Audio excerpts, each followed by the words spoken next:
Just a second, guys. Bear with me.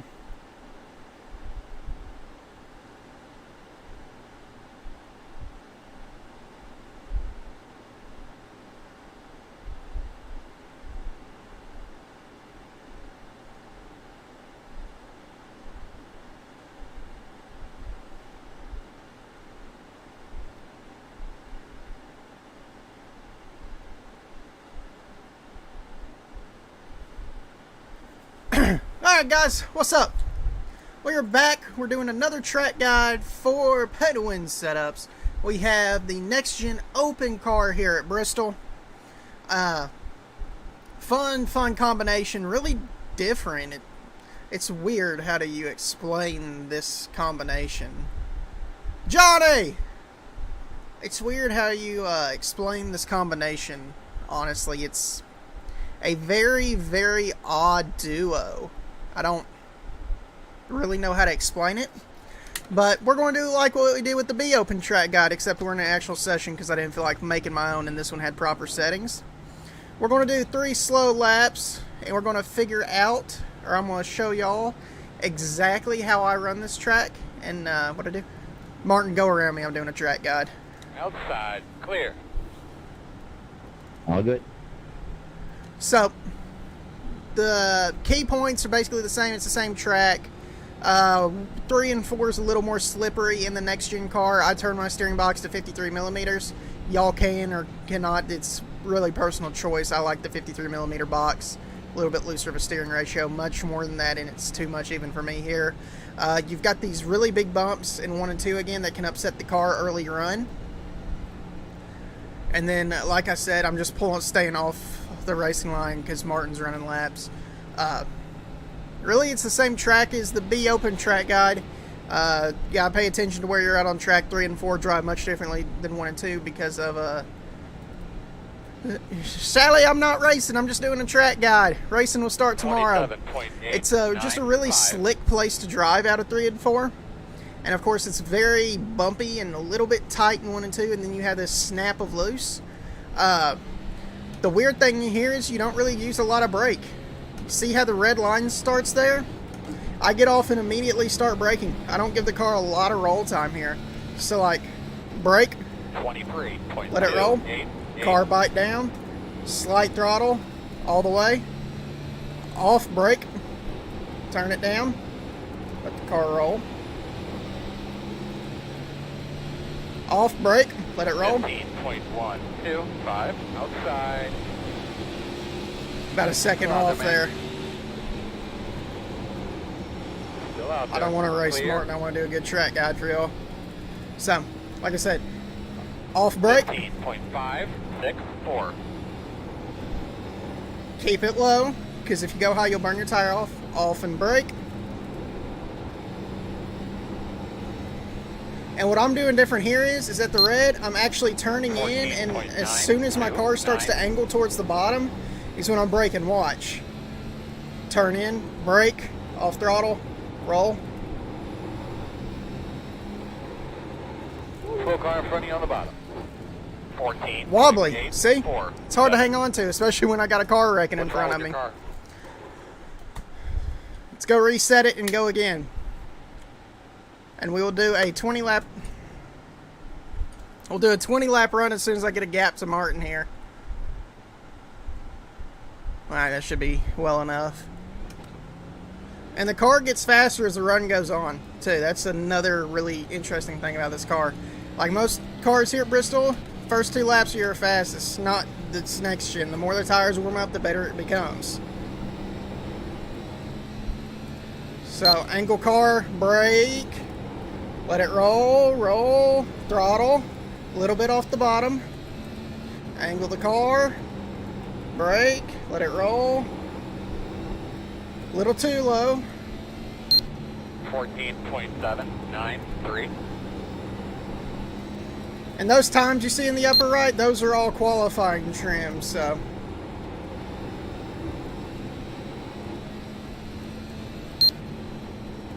14.463.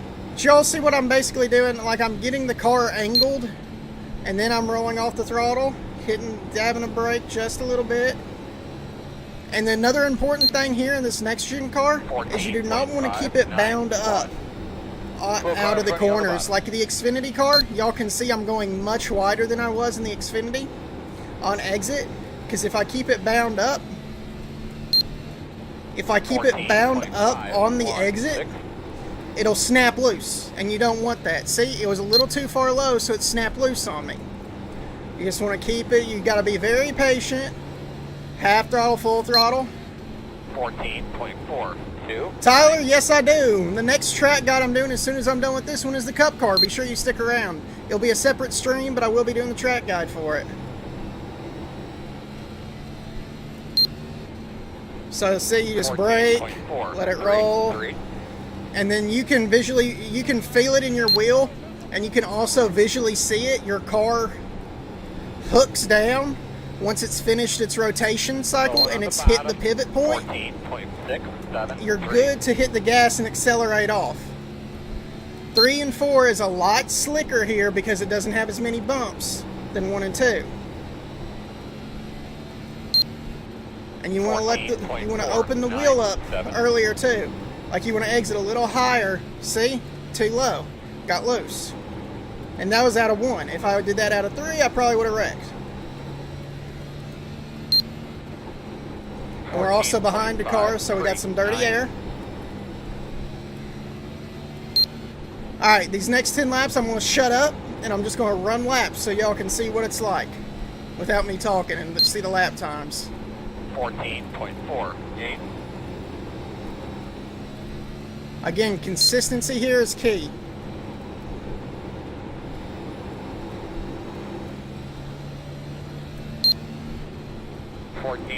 .391.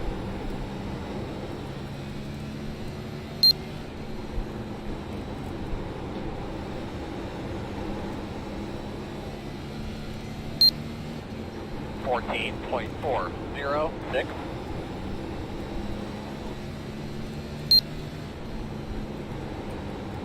Like I could probably hustle and harry this car to go faster, but I don't want to. Because I feel like I'm right there where I need to be on the sweet spot. Saving enough right front and enough right rear, but being consistent.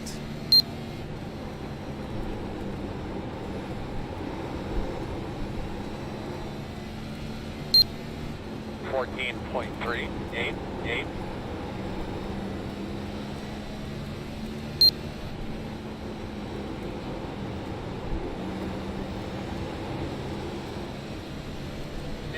I know the next-gen car isn't everyone's cup of tea, but it's mine. I love it.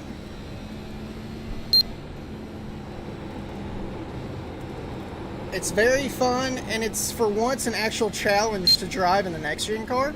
14.507. See right there, I made a little bit too high of an arc. You want to keep it right down there on that black stuff. Until exit at least. 14.506.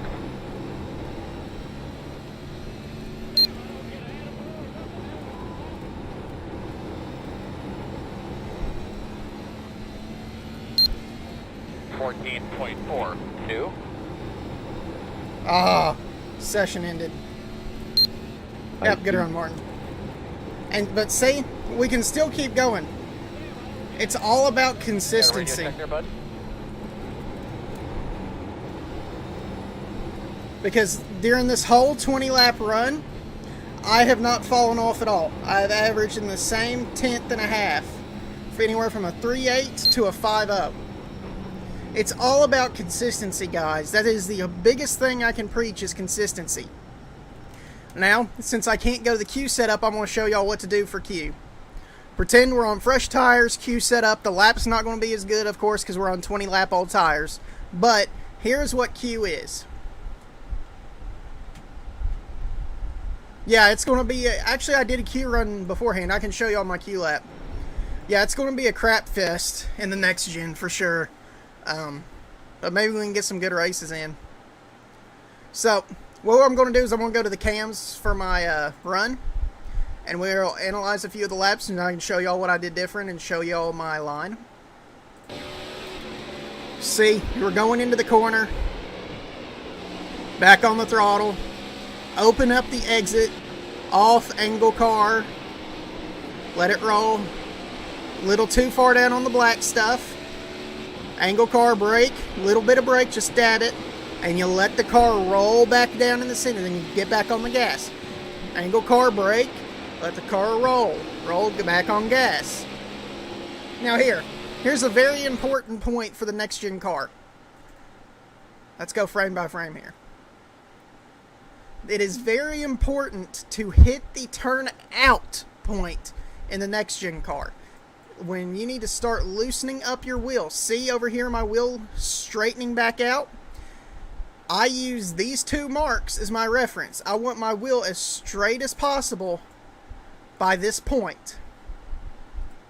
Because if I still have a lot of wheel into it, like this is a little too much wheel for this exit, I want as little wheel in it at this point as possible. That will unbind the car, give the rear tires traction, and allow it to fire. I have a similar point in 1 and 2. And the reason I didn't mention it is I actually figured it out during this run. So, the beginning of the Food City, I usually try in between. Hold on. Okay, so I gotta stop it here because I have triple monitor, so y'all won't be able to see it. There's the orange box for the first pit road. There's the Cup Series sign. Then there's the Food City sign. I try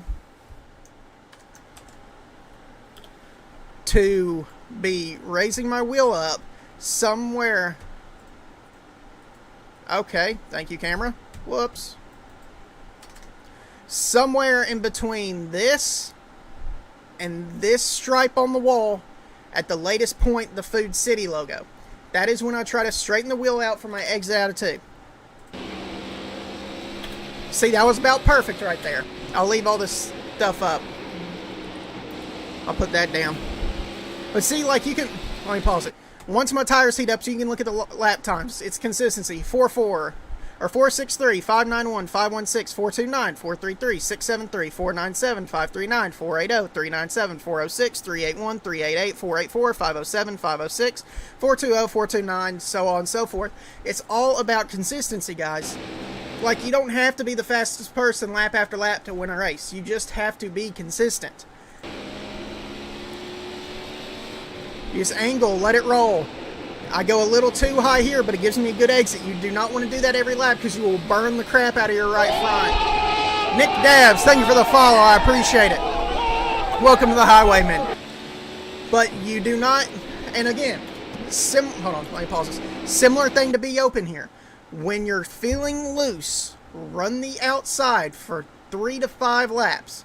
That'll allow your right front to wear down and balance with your right rear, and should help your tight or help your loose condition. That basically is like an in-car track bar adjuster on the track. Change your line for 5 laps, go back down to the bottom, should be better. If it's still loose, go back to the top and wear it down some more. Now, since I didn't get to run a Q lap with y'all on here, I'm going to go to right here, and this is, let's see, 22. Yeah, this is the one I want to show y'all. I'm going to go on board with my Q lap. So this is coming out of pit road on lap 1. Line. Run the outside. Because this car builds tighter, you do not want to qualify on the first lap. You want to qualify on the second. Run the outside. Run the outside. First Tennessee sign. Cut down. Cut it down. Throttle. All the way. Push, push, push. Let the setup do the work. Do not push it beyond what it can handle. Back on the throttle. Turn it back down. Again, do not overdrive the car. Let the setup do the work for you in Q trim. Boom. 49 flat. And as you can see, that is 2/10 clear of everybody else in the session's Q times. Now, we will go outboard and we will watch again. So, I'm coming out of pit road here. This is my first out lap. Run the outside. Get those tires good and heated up. Don't cheese or nothing, just warm the tires. Cheesing does not help in this car, I promise you. I've tested it. I love this car. You got to keep those tires warm. Keep them warm. Cut down. Great Coliseum sign. I missed the turn down just a little bit. Throttle. Hammer down. Do not overdrive the car. Into 1. Let it wash up just a tad to get that good cut down on exit. Back on the throttle. Back down the straightaway. Turn. Lift. No brake. Back down the center. Let it go. Let it go. Be careful. Exit 4. Throttle very slippery. You see my back end squirm. There's a key lap of Bristol. 49050 is what I ran. Guys, that is the track guide for Bristol. If you want to stick around on the page or stick around on anything else, give me 15 minutes to go warm up in the A-car and to get the stream reset, and we will be back live for an A-car track guide at Bristol. A-open setup, that is, at least. We have 2 more track guides to do tonight, and I'll see y'all for both of them.